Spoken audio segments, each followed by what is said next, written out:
Alright guys, welcome back with me with another YouTube video. So today I'll talking about greatest arc in Demon Slayer. So, make sure to stay tuned for that.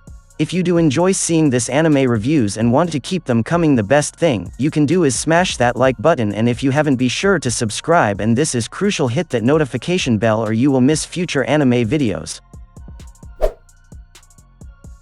Though it only began a short time ago in comparison to most manga series, Koyoharu Gotoge's Demon Slayer has already come to an end. A very quick 4 years after its beginning, it managed to tell a complete story about Tanjiro and his quest to restore his sister back to normal after she was transformed into a demon. With that in mind, here's a look back at all of the best arcs in the series. Obviously, this will be rather spoiler-filled, so those who haven't read all of the manga should beware of discussion for upcoming arcs which haven't been adapted yet. Asakusa arc. Of all the best arcs in the series, this one is easily the weakest. Tanjiro and Nezuko are sent to investigate reports of a demon in the populated city of Asakusa. While there, Tanjiro has an encounter with the infamous demon lord, Muzan Kibutsuji, and befriends the medic demon Tamayo and her assistant Yushiro. While trying to inquire on methods on how to transform Nezuko back to normal, they get attacked by the demons Yaiba and Susumaru, sent by the demon lord to kill Tanjiro once and for all. Drum House arc. This was an arc Ufotable really got to go all out on. The mansion in this arc with its demon that could alter the space around him made for some of the series' strongest fight scenes. This was also where we got to meet the other characters Tanjiro would wind up working with, including Zenitsu and Inosuke. There are some intense moments here, but it's also really short and doesn't have many great moments for the newly introduced Inosuke. Final Selection arc. The first arc of the series, this is what set Tanjiro down the path of a demon slayer. Though this isn't the best arc in the series by any means, it grips the viewer by hurling them into Tanjiro's world headlong. We get to see him lose everything that matters to him, then meet someone who's capable of training him to get the revenge he's looking for. Tanjiro's training builds up to an impressive boss battle that tests everything he learned and prepares him for what's next. Entertainment District arc. If defeating lower moons were difficult, defeating any of the upper moons demanded a near impossible level of strength and willingness to work together. Tanjiro, Inosuke, and Zenitsu are all pulled into a mission by their superior Uzui, and wind up working to help Uzui recover his wives.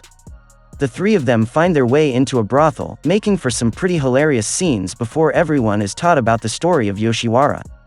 In the end, the group manages to accomplish something that hasn't been done in over 100 years, marking the first real shot at progression in their mission. Sunrise Countdown arc. The last fight between the entire Corps and Muzan was interesting, but it also felt rushed. There were some amazing parts to it though, as Muzan is truly made to feel like this impossible to defeat the villain that could simply slice his way through every threat in his way. Even vastly limited from his usual power, he was able to give the Corps more of a fight than anyone would have ever thought possible. Swordsmith training arc. In the aftermath of the Yoshiwara arc, Tanjiro is desperately in need of a new sword.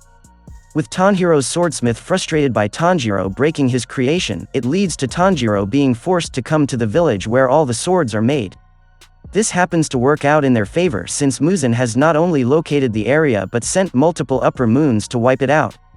This is one of the most intense arcs of the series, and the only reason it doesn't rank higher is that it hasn't been animated yet. Nagatumo Mountain arc. Ufotable really saved the best for last in the case of this arc. The last major arc we've gotten in animated form, Nagatumo Mountain, was pretty incredible top to bottom. It sprinkles in some terrifying moments as we get to see the very first true lower moon in the series. Every protagonist pushes themselves to the limit to try and win, and even then they still barely survive. The main characters are bailed out by the more important members of the Corps, introducing us to the wider organization for the first time in the series. Hashira training arc. This arc is a downtime arc, but that doesn't mean it's any less enjoyable to watch. After getting wrecked for multiple arcs, the heroes finally get a chance to try and figure out what to do next. But what also helps them is they begin to actually spend time around one another, training to learn new techniques and become better fighters, something that helps them in the arc to come. Mugen Train Arc. There's a reason this was chosen to become a movie.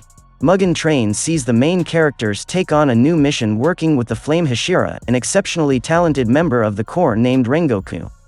This arc has all the tension of the Nagatumo Mountain arc, except there's no other group that can save them. They battle against the last of the lower moons, and it's only Tanjiro's exceptional purity that saves the day. Infinity Castle Arc. The next to last arc of the series is incredible. Though it can at times feel like it's happening too quickly, it still works narratively. The Corps makes its move on Muzan, coming at him with literally everything they have while trying to wipe out the remnants of the upper moons. Both sides suffer some pretty incredible losses, and by the end of things, it's obvious there's nowhere to go but to the finale. This has some of the best fights in the series, and hopefully, we'll get a good adaptation of it all sooner rather than later.